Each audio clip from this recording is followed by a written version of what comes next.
भारत भूमि पर अनादिकाल से संतों, ऋषियों और भक्तों का वास रहा है। यही कारण है कि यहाँ धर्म, आस्था और परंपराओं का अटूट प्रवाह देखने को मिलता है।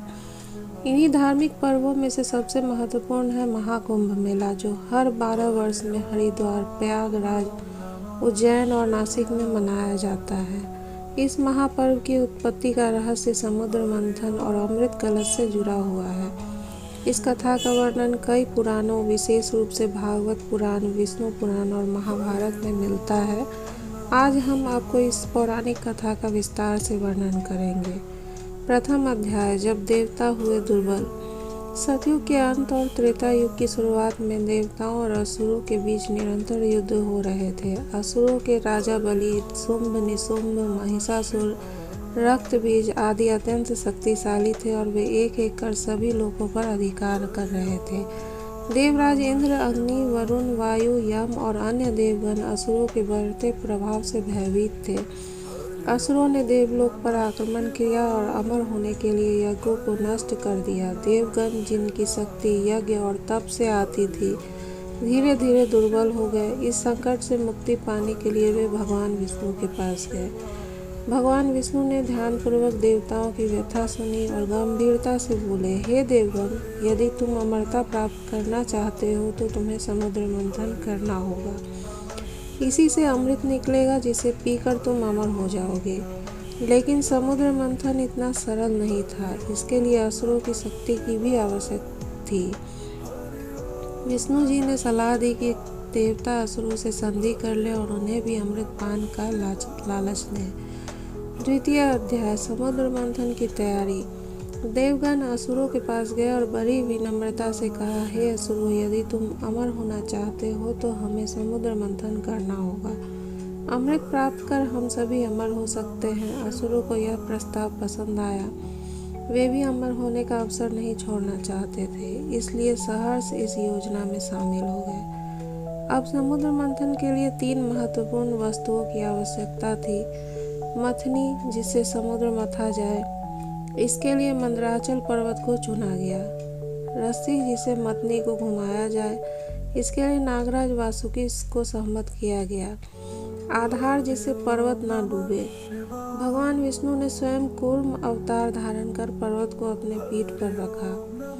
तृतीय अध्याय, समुद्र मंथन और अमृत का प्रकट होना।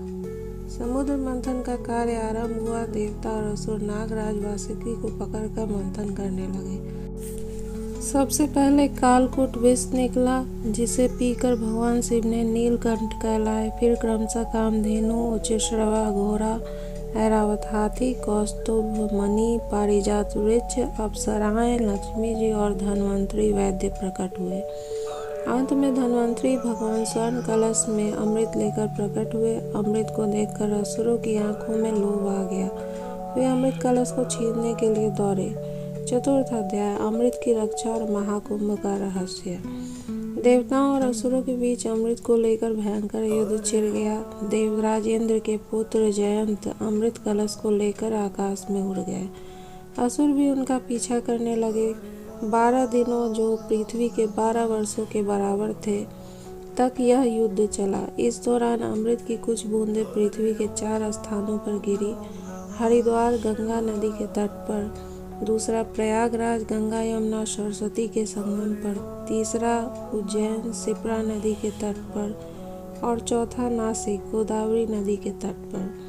भगवान विष्णु ने मोहिनी रूप धारण कर असुरों को भ्रमित किया और अमृत देवताओं को पिला दिया। असुर जब तक समझ पाते तब तक बहुत देर हो चुकी थी। इस प्रकार देवता अमर हो गए और उन्होंने असुरों को पराजित कर दिया। पंचम अध्याय, महाकुंभ का महत्व। जहाँ जहाँ अमृत की बूंदें गिरी, वहाँ की नदियाँ पवित्र हो गई। तब से हर 12 वर्ष इन 4 स्थानों पर महाकुंभ का आयोजन किया जाता है। यह पर्व न केवल एक धार्मिक उत्सव है, बल्कि आध्यात्मिक शुद्धि का भी अवसर है। महाकुंभ में स्नान करने के लाभ। पापों से मुक्ति। यह माना जाता है कि महाकुंभ में स्नान करने से जन्म जन्मांतर के पाप नष्ट हो जाते हैं। मोक्ष की प्राप्ति। जो भी श्रद्धालु सच्चे हृदय से कुंभ में स्नान करता है उसे मोक्ष की प्राप्ति होती है। आध्यात्मिक उन्नति। कुंभ मेला विभिन्न सन्यासियों, संतों और साधकों का संगम होता है। यहाँ सत्संग, ध्यान और ज्ञान प्राप्त हो सकता है। षष्ठम अध्याय, महाकुंभ का दिव्य संदेश। महाकुंभ हमें यह सिखाता है कि जीवन में संघर्ष अनिवार्य है, लेकिन धैर्य, भक्ति और सच्ची श्रद्धा से हर कठिनाई को पार किया जा सकता है। जिस प्रकार देवताओं ने असुरों के साथ मिलकर समुद्र मंथन किया, उसी प्रकार मनुष्य को भी